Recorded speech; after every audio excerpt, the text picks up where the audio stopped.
Well, we're here at Ron Carter's house, and today we're going to be doing a special subscriber-only question and answer. I guess the questions that you guys submitted were submitted yesterday at 5, so we're going to get through as many as we can. Probably won't get to all of them, but there'll be another similar session going on about a month from now, so we'll hopefully get to those questions that we didn't get to today. We'll get to them then. So anyways, we're gonna go ahead and get things started here. Our first question is from Eva and her younger brother Sebastian. They ask, what strengths do you believe make a great musician? And do you have any weaknesses that you actively work to improve on? That's pretty big question. I'll try to make it so I don't take up everyone else's answer time. I kind of insist on the following things for the groups when I assemble my band, what the personnel must be able to do or have in their toolbox. One, they must be on time for the rehearsals and the gigs. And for me, on time means at least 45 minutes before my downbeat. Number two, they must be able to read music, specifically my music. I've had people come in and say, well, look, let me feel like this. Let me feel it. I said, no, man, you feel this B flat in the second staff. Three, they must have a dark suit and or tuxedo. That's part of the uniform of this band. We always look good. Number four, they must be willing to accept the direction from the band leader, in this case, me. And I say that because guys and gals who are new to a band, they want to establish their personality. They want to establish them. And I tell them, well, you, them, are in the band. What else do you need to establish? You're with X number of people around you, 16 or 17 or 4 or 5, whatever side the band. You're in, you know. And lastly, but not least, they must understand that they're very talented, but they got to put some time in to get better. I think that they think they can walk in and play just on inspiration and perspiration and ink from the last review to make this band work because they're there. They're sadly mistaken. Hopefully, these things are required don't discourage them from joining this band. And they think that this band has rules that they're not willing to put up with. Well, that's the chance you take when you take a stand. Sometimes the stand you have, it requires you to pay the price. Sometimes the price is more expensive than they want to pay. But then you go to the bank and borrow some money. If you want to join that band, you pay to be quiet and get back in. That's pretty uncomplicated in the long run. That's a nice, pleasant answer, and I hope it wasn't too long. Okay, so the next question is from Marshall. In the 60 plus years you have recorded, can you remember any challenging sessions that you didn't think would turn out successfully, but ended up doing so? What were your concerns and what circumstances allowed it to succeed? Okay, Mr. Barron, who's my reader here, my friend, you have to give me either fewer questions per person or Okay. fewer persons per question. Okay. That's a whole lot of questions. I want to answer Marshall Zook if I can. So if you give me the first one at a time, and I'll try to Okay, get it. sure. Can you remember any challenging sessions that you didn't think would turn out successfully, but ended up doing so? I never go to work thinking that they won't work out. Excuse me, Marshall. I like to think that one of the reasons I'm there is people think if I can be the glue to hold a project to work. And if I'm going to accept that responsibility of that definition of one of the things that I can do, I'm not going in there looking for a band that's splintered. I'm looking there so I can help these guys play better. So I don't go in there knowing that this band is already fractured, so to speak, or not together in terms of falling apart. I don't go in there like that. I look for that this is a good band to hire this person, in this case me, to maybe be the ingredient that they need to make the band complete. I'm ready to go to work. I guess your answer kind of answered the second question, which is what were the circumstances that allowed it to succeed? So I think that was pretty clear, though. Okay. So we have another question from Ben Greenbow. Uh, Thank you. Thank you. Ron, love the Autumn Leaves Chartography book. Any chance you'd consider doing this as a series with other standards? I've learned so much as guitar player from this. Well, I think um, one of the big one of the big takeaways is to have a couple glass of water nearby. Okay, that's the first thing I learned. The second thing, though, one of the focuses of this book is not necessarily the tune in and of itself, but this tune is a vehicle to demonstrate the ability of a bass, in this case, me, a bass player, to affect the responses from, in this case, a quartet, trumpet, drums, and piano, to what my desires are harmonically and rhythmically to give this song another shape, or in addition to the original shape, night in and night out.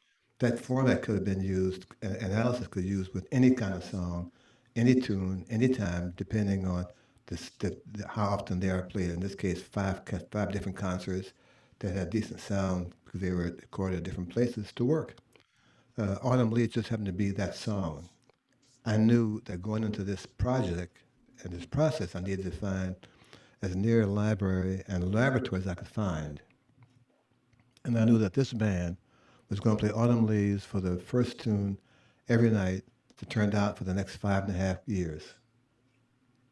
So the setup was the same every night. The instruments were different because we were traveling on the road. There was often no sound check. There was no can you bring a better piano? Can you fix the drum head? There's never time for that situation to be rectified. We were going to work. All we had to tie this together were these five people trying to play great every night with the same broad library. To make this analysis work, I needed the same tune every night to show the evolving and the development of not just the bass line, but how that bass line affected everyone else around the band at this time for the same setup. So it's a perfect demonstration, a perfect experimental laboratory. Again, Autumn Leaves was just a song I picked.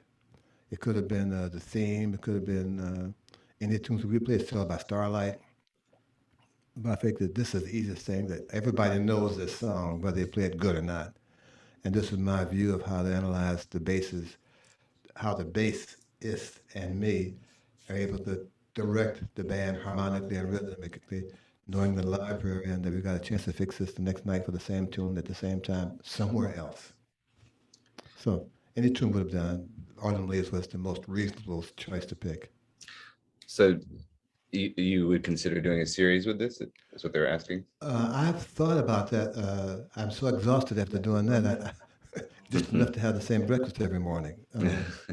But let me just think. We're working on some other concepts along that same line, and if I can find the same physical setting available to me, of course, I'll try it again. And hopefully, I'll reach the same kind of interest from people who buy to see that there's a possibility for the bass player does, in fact, have the capacity to stop from standing behind the palm tree in the plan so that everyone else hears his thoughts.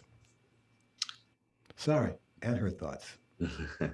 So we have a question from Gabrielle Cesaro. Um, they would like to know, I'd love to know if you have any questions about, sorry, let me say that again. I'd love to know if you have any stories about working with Gil Evans. Um, I have about eight, but I'll just take one because there are people in line. One of the things I liked about Gil was his ability to make the chords sound so tight. And I knew that if he was playing and writing this really tight harmony, like A, C sharp, C natural, B flat, right in this chord, if I could find the right bass note, if I could play an F, that sound completely different. And Gil accepted my choice of notes to make the sound he thought he had written, not quite that same sound with my new bass note. We worked together in New York at a place called the Jazz Gallery many years ago for 8 weeks with a 10-piece band. It was great every night to know that here's an arranger who trusted my choice of notes despite what he had written. We really had a wonderful time. We made some nice records, and he would come by Sweet Bass when I was working there with Billy Higgins and Cedar Walton. We just talk about chords and harmony and the importance of the bass line, and he understood that dynamic.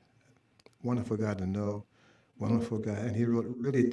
I got one of his scores he did for that Miles Davis Sketches of Spain. And I saw the score. He wrote the notes. They're about this big. And no wonder the guys missed the notes because they couldn't see them. They didn't get the spyglass and do like this. Loved him, and I miss him. We have a question from Grant Smith from Australia. Oh wow. He would like to know some of your strategies for maintaining regular practice routines. And along those lines, what have you experienced that really works in maintaining your level of musicianship? Well, I'll ask the last questions first. Uh, One of the things that helped me maintain where I think I am and try to reach another level each night is that when I go to work at night, it's my chance to play good. It's my chance to help the band hear another harmonic direction. It's my chance to be a presence on the bandstand. And it's my chance to see what I learned from last night. Those are the things that make me going to work. And it is, in fact, ladies and gentlemen, work. Make going to work fun. And I think that if I can get the younger guys to understand that every night is not a showcase for them, but a showcase for the music they're presenting and the band they're responsible for, I think they'll be surprised at how much better the band sounds, and ultimately they get better too. What was the first part of that question, Mr. Barron? Strategies for maintaining your regular practice routines. That's a little difficult. It's easy now because I'm not working so much, but when I was working, I'm on the bass 6 to 7 hours, probably 6 days a week. My practice habits would be changed because I didn't have the time to practice, or I was not near a base to practice. When you're traveling, you're kind of on your own. So, but when I have the moment to have a quiet time, if the hotel, if I can get a base to get to where I'm working on the gig early enough, an hour before set time, or if I have time at my house before I'm leaving for the gig, I try to play just a couple of scales to find out how the bass feels that day, and maybe part of a Bach cello suite just to see how the bass sounds with that register. I probably do those two things more than anything else. When I'm practicing, I'm not trying to show my skills. I'm trying to develop my skills. And to develop them, you need a certain kind of technical concept to make those skills you think you need available to you. And I found that scales and certain etudes I've worked on down through the years have made that option even more available to than not. So I'm not going in and practicing like Oscar Pettiford or sound like Ray Brown or Israel Crosby. I know what they do and I appreciated that, but I'm trying to find a way for me. And I found that certain etudes and the Bach etude for cello things, suite for bass, allows me to develop another sound that I have in a very short time of practice, like 1 hour.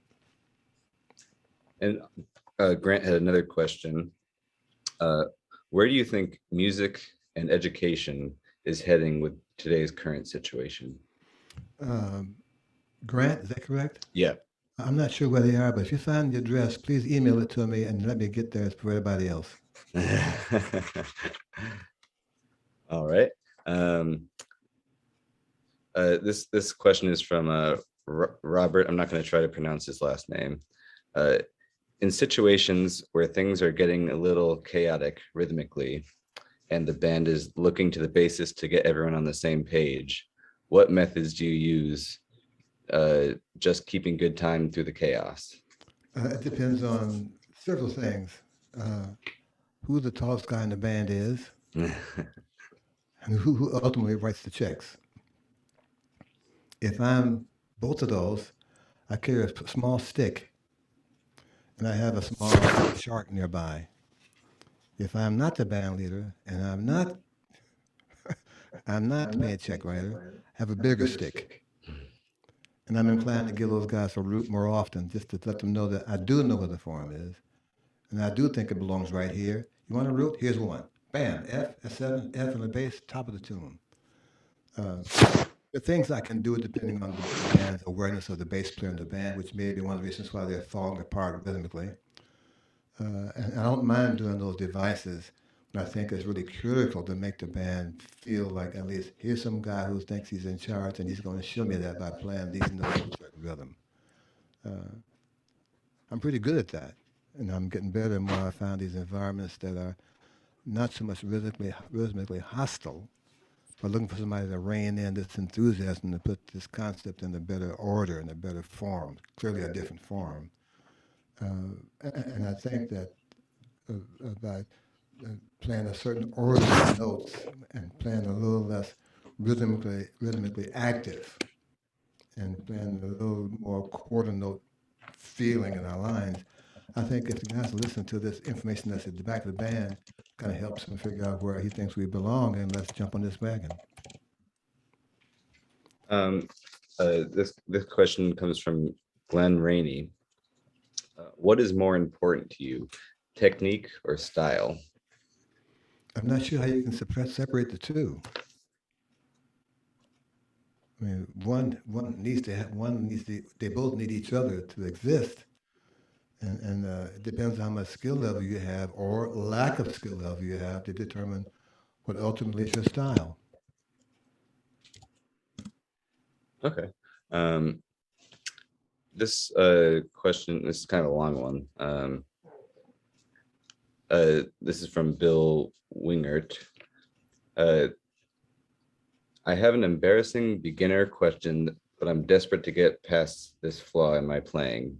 Um, I drift out of the form sometimes when I'm soloing. I'm practicing 8-bar ideas and thinking of the melody while I'm out there in an idea I'm trying to develop. Can you offer any suggestions on ways to practice staying in the form while you're listening for something to say? Okay, what's his name again, David? Bill. Bill. I think, and I'm going out on a limb with all these people watching me say this answer, and I hope that none of them can see you get mad at me for saying what I'm going to say. But here we go. Bill, I'm not sure you know the form. I mean, know the form. I'm not so sure you know what the changes are to the form that you're not quite sure of. Until you can nail those things down in your head. This is the form, ladies and gentlemen, and me. And these are the changes that make this form do what it does. And to me, it's difficult to do what you're trying to do and maintain your form in the tune. The other thing that can help you, Bill, is that if the band, in this case the piano player and drummer player, don't take a nap while you're playing the solo. I think what that does, Bill, is allow you to have no responsibility to maintain the form on your own. If you don't know the song, Bill, if you don't really know the melody, Bill, and you don't really know the changes, Bill, you have no chance of getting past the first 4 bars of whatever it is you're trying to play. I tried to explain, I've had tried to explain to the pianist and the drummer that I need the same support that they gave the last saxophone player or the lead horn player. And bass players who think they sound great with no accompaniment should be able to hear that take back and get a better view on what's really not happening and why it's not happening. Those guys taking a nap during the bass solo are not doing anything for you except making you feel more embarrassed and getting lost. They allow you to be irresponsible to the form that you think you know, but you clearly don't know without this information from the drums and the piano to help you out, Bill. So now that I've made you get mad at me, here's one more thing to get mad about. Tell those guys to stay on the bandstand and enjoy what your efforts are. I know that they're going to the back, they have a cigarette or they're on the phone. No, man, look, I'm up here playing my brains out and you're in the back doing like this or whatever. No, no, I'm here. Stay enjoying the party. I want you to be as surprised as the audience is what they say. And when they see you split, they're going away, so I just go in my head. I turn them off and I go on my iPhone. I did that already. Guys, guys. One thing, guys, you always learn is don't make the bass player mad at you. Otherwise, you will be chum for this guy.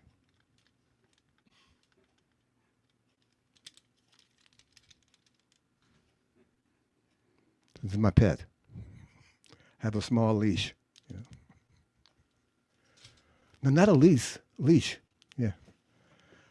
I own this. I'm not paying any rent. It's okay. Thanks, Bill.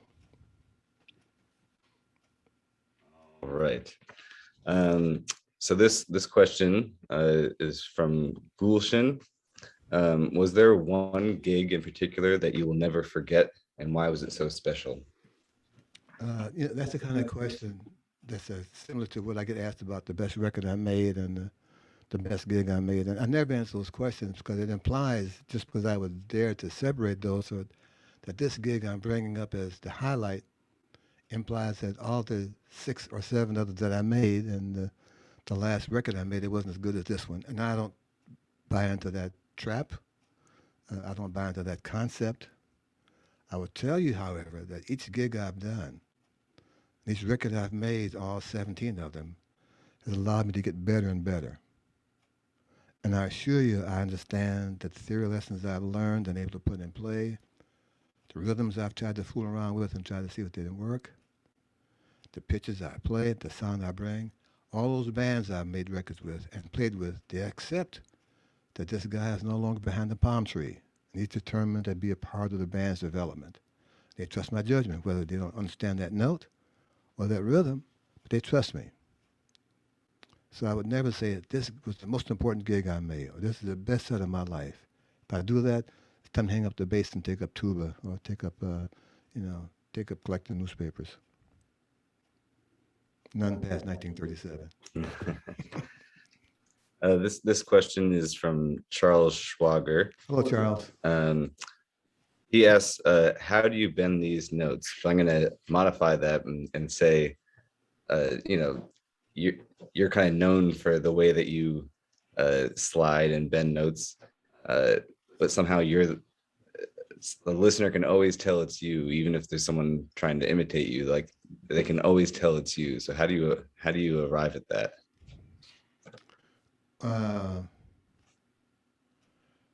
I'm not sure we have enough time, and I'm afraid to leave my chair to get my bass out to show you 1 or 2 notes. Hold on 1 minute. Don't go away. Forget the bass? Yeah. Okay. I want them to keep seeing you. Okay. So that you're not playing, I'm playing. Okay, cool. Hold on, folks, for a second. I'll get the bass.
Okay. I think that deserves a round of applause. So. All right.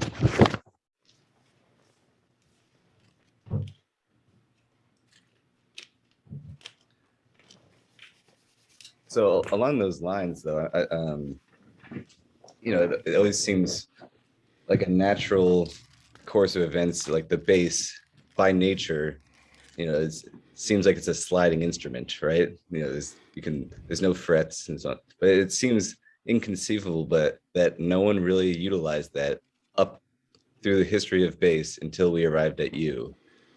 So Well, it's kind of amazing that. I think the creator decides who's going to do what, and it's my turn to do that. Yeah, for sure. However, that's time for that kind of ready for our lunch break after all that planning. My milk and cookies. Okay. Okay, let's go to the next question here. Please. This question is from, sorry, one sec. Okay. This question is from Sergio Mariotti. He had a number of questions, but kind of boils down to, do you think it is possible to live as a jazz musician even now? Sometimes I feel that it would be easier to just have a job and be a hobby musician. Be a what musician? A hobby, like a hobbyist. Hobby. Yeah. You asked a question that I can't answer for you. I don't know your talent level. I don't know your discipline level. I don't know if you've had lessons and been discouraged by the teacher who wasn't a very good one. I don't know if you played with guys who encouraged you because you were, I assume, the bass player who they said bass players are just a guy in the back of the band. I don't know your environment, so I really can't answer that question with the answer you want, other than say, if you really want to be a good jazz player, you got to do some of the following things. One, get a teacher. Two, play as often as you can. Three, play a lot of terrible notes, figure out why they're terrible, and go to work the next night trying to fix them. You got to be professional. You got to be to work on time. Are you willing to do that? Are you willing to go to the gig every night 1 hour early to get in shape, but to make sure that your bandstand is still there, the music is still there, and stuff? Are you willing to buy a dark suit and a tuxedo for the guys part of the gig? Are you willing to make a whole night without taking a solo?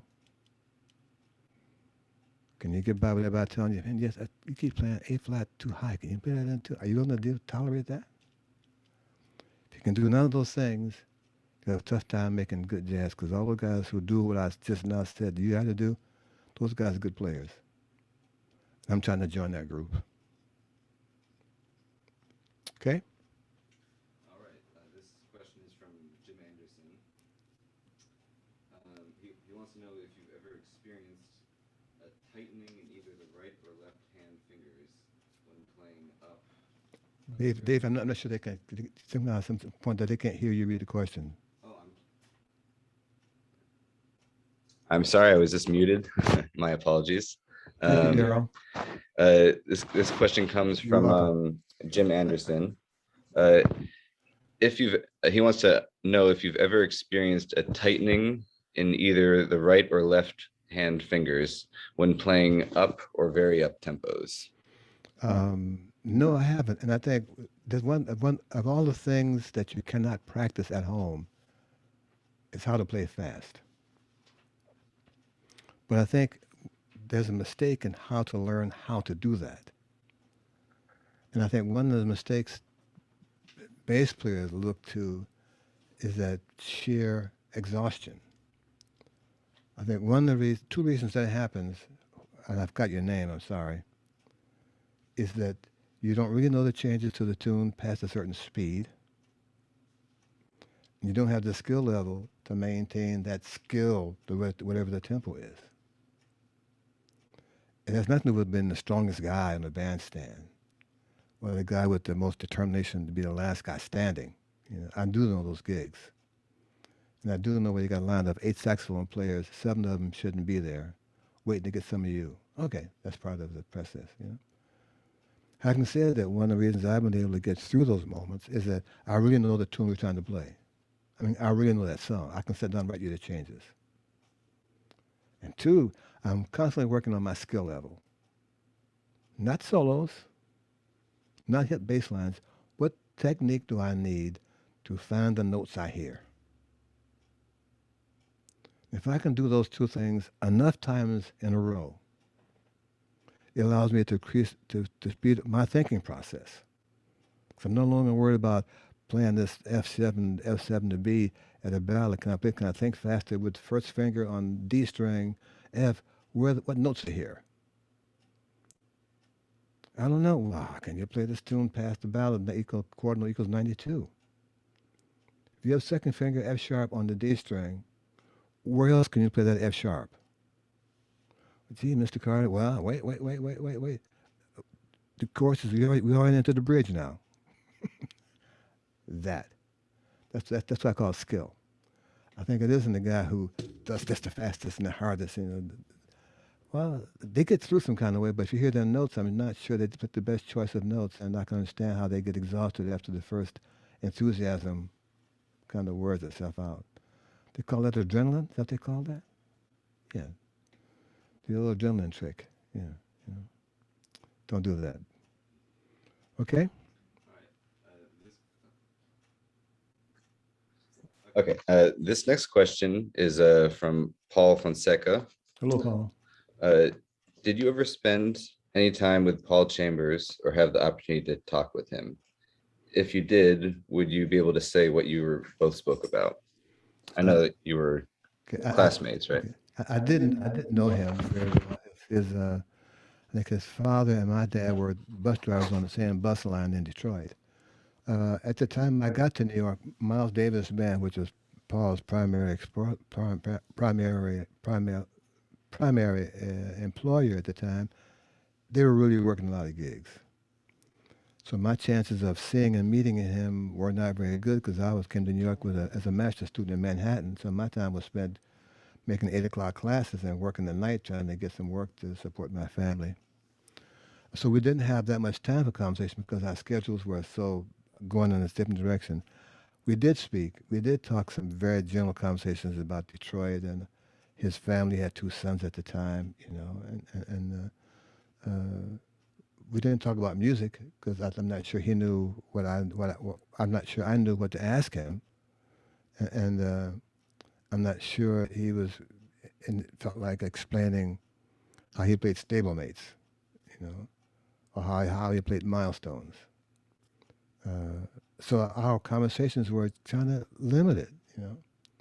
Um, I've never been the kind of guy to hang out to get information. When the gig is over, I'm over. When it's done, I'm going home. Got a wife, got a couple of young sons. I need to have a time to think about what I just tried to do and why it didn't work or why it worked better than last night. So to hang out after the gig with the guys and do what they do, man, I'm not there. No, no, not at all. But he was clearly a genius of the bass. He clearly did some things that had not been brought to the instrument before, and clearly he was a person whose playing I admired. But I never went for dinner. We never had a coffee chat. We never exchanged ties. None of those things. Okay. So this question comes all the way from Africa. His name is Pape Fall. Uh, we hardly ever see you in Africa. Can we hope to see you there soon? You have a lot of fans there. I'd love to get over there. I was there many years ago to the island of Gorée in Senegal. That made a tremendous impression on me as. Sorry, I was muted there. I'm gonna Yeah. say the question because Okay, go ahead. my apologies. Okay.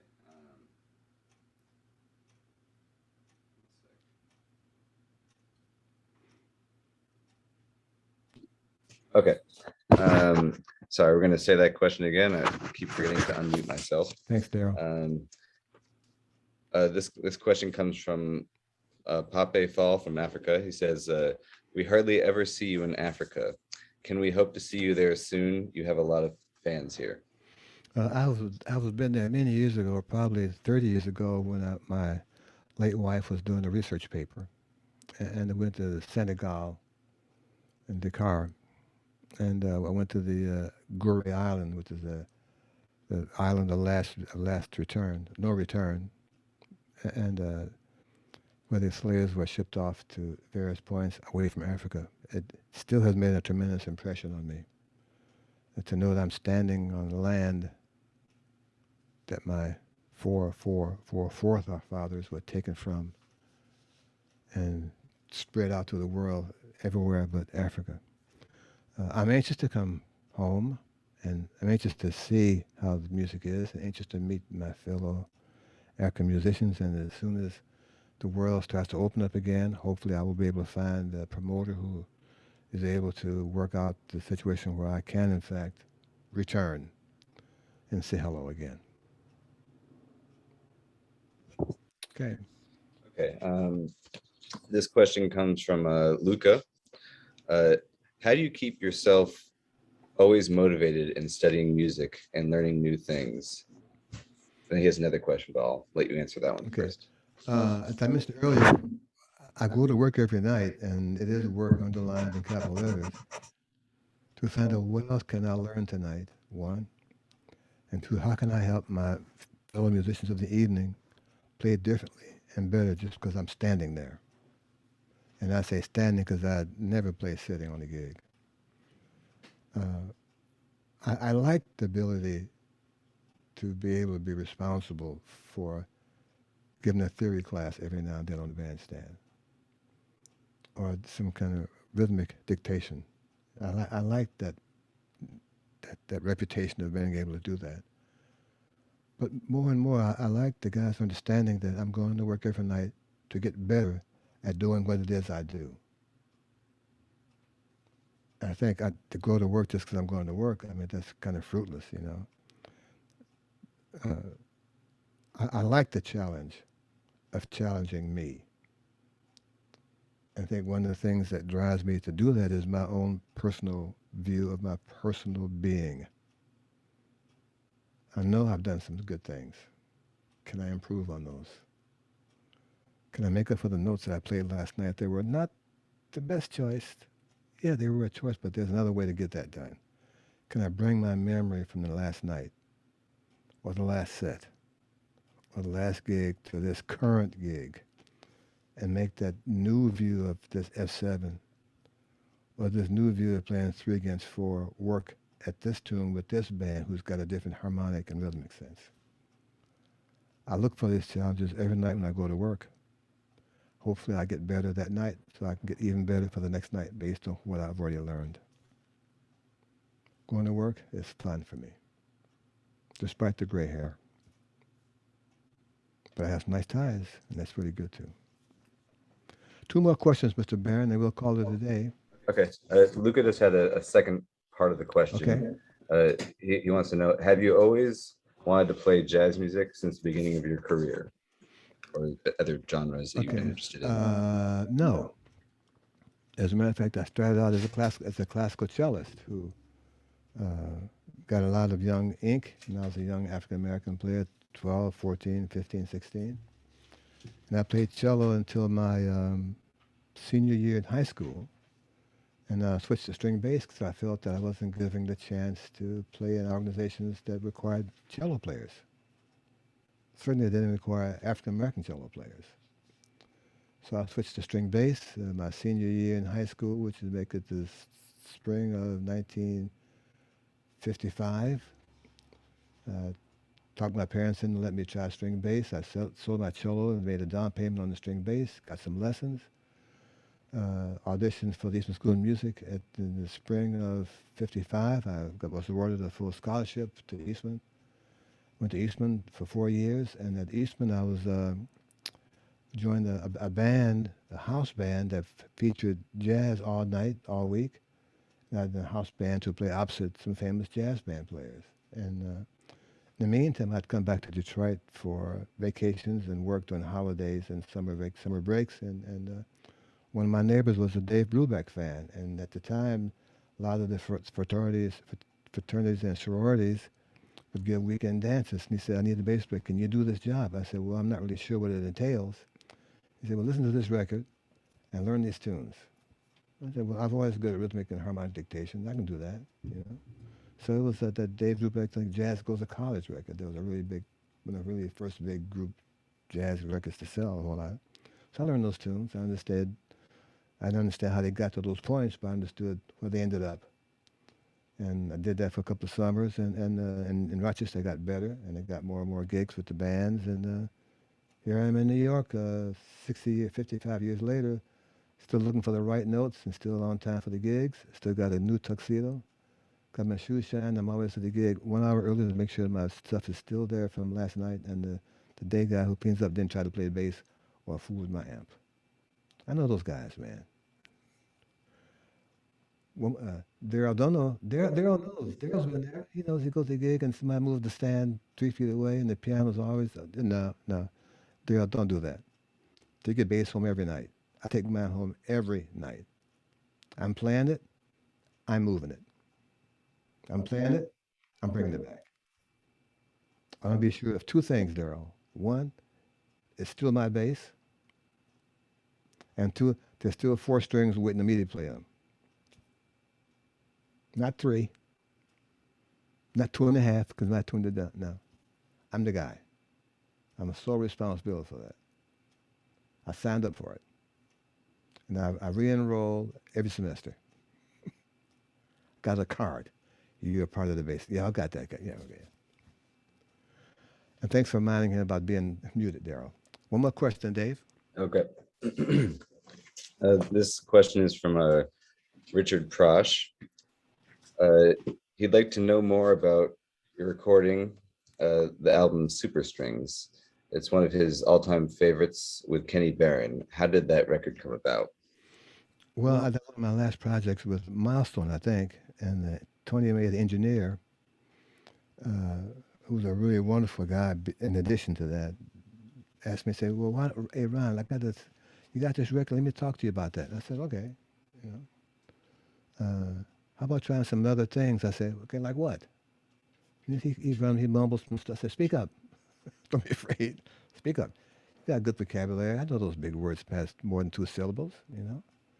So he told me some ideas. I said, "Well, okay, let me see if I can find a violin player who can help work this out. Let's see if we can find some guys who understand the broad feeling of playing these phrases a little bit different than Beethoven Fifth, you know." So we called my friend Sanford Allen, who again I've loved dearly through all these years. I said, "Sanford, we got this project, and what it's going to take is string players who understand the difference between a Beethoven Fifth and a Miles Davis Fifth. You know, when they play the F sharp a little bit flat, that it's really okay. You know, I encourage that. Can you find some players who understand that and don't get upset if I say, can you stop playing so fucking in tune? Just make that a little flatter next time around. Can we do that? Yeah." So he said, "Yeah, we could do that." So he found some people, and in New York, man, they're all around. They just got to have to find somebody to find them. And Wade Marcus, who did the arrangements, he was known for his Motown arrangements. You know, really a good arranger, and he was interested to try to make this a new sound. And I think that's the day where the drummer got there late because he was stuck in traffic. And so the first part we did with no drums to see if we could make it work. And it turned out that we added drums later on, but that Super Strings, that's really a nice record with great tempo, great tunes. Tony got a good sound on the basses that day, and I was ready to go ahead and dance. Although I don't really dance. It's just a figure of speech, ladies and gentlemen. No, I'm not moonwalking across the stage and doing the twist. Only if it's a B flat seven, the guy keeps playing the wrong notes. We get twisted, you know, just a chubby checker twist. That kind of stuff. One more, Dave, and let's call it a day. This one's kind of Hi, Carolyn.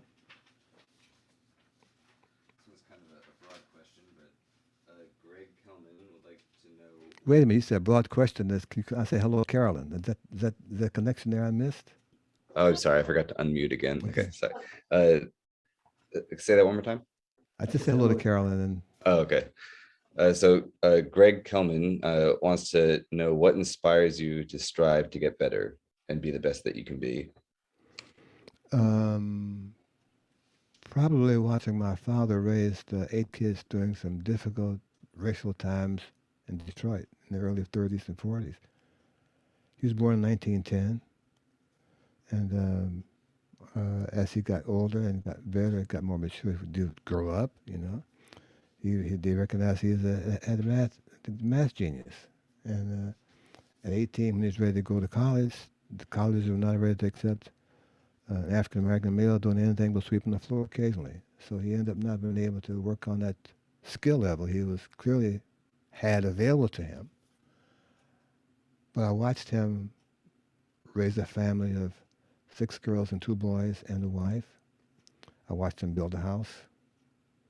I watched him make sure that the kids had something to eat every meal, every day. I watched him provide clothes. I watched him provide style. I watched him provide humanity. I watched him provide sharing in that of all things from the snow that his house, everybody's house within 3 houses got their snow shoveled by the Carter kids. The lawns get mowed. Everybody's lawn within a 2 house radius. They got their lawns mowed by Carter's Ron and Lutheran. Yeah. Back in the day, we did that, and I watched that happen for as long as I can remember. That started me wanting to be the best I can be and not accepting anything less from me. On that note, let's call it a day. We do this a month from now, and look, we will try to get all your questions answered. Sometimes I can't get to them. The questions are really long. They command some kind of special attention. So Daryl and Luca and Ian and Darius and Joe and Anthony and Chuck and Randall and Chris and John and Al and my man Daryl with the demute yourself button. Please, a month from now, I'll see you again with some questions, and hopefully Simon will get a chance to answer yours, or Ian, Eric, Igor, wherever you are, Nostrovia.